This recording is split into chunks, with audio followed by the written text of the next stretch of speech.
Now, one thing the success of Avatar has shown is how information technology and large-scale computing, like data centers in the cloud that have the kind of computing power that 3D, CG-intensive films need, will become increasingly important to filmmaking. So we can tell incredible stories, the kind of stories that we haven't been able to tell before.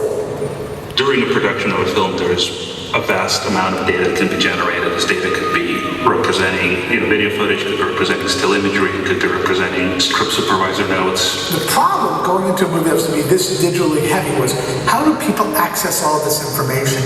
If we didn't have a way to manage this data, we couldn't make the movie.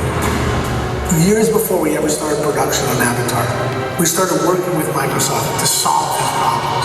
We created something we call Gaia. Gaia became the whole digital hub of the virtual production. It was the repository where everything resided. One of the biggest requirements when building an asset system is to protect that data. So the security for the solution was key.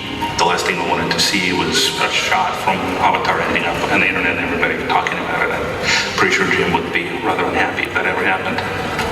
One of the key elements of Gaia was what we call the stage app. It was basically an application built to automate the process that takes place on stage while the movie's being shot.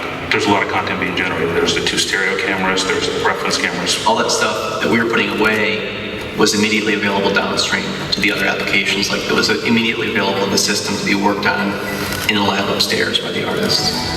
What was important is that we're able to capture the information and piece it back together within Gaia so that when somebody would bring up a specific take or a specific scene, we'd be able to paint a complete picture and pull in all the reference footage and the videos and the imagery and all the script notes and everything else that went into creation of that piece of content.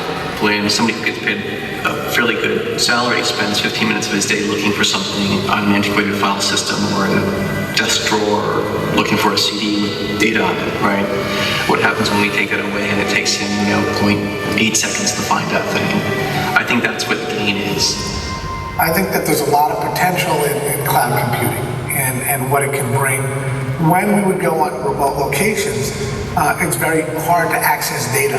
But as data becomes more critical to the operation of any production, we're going to need to find solutions that make that data available, and cloud computing is something that can greatly assist that.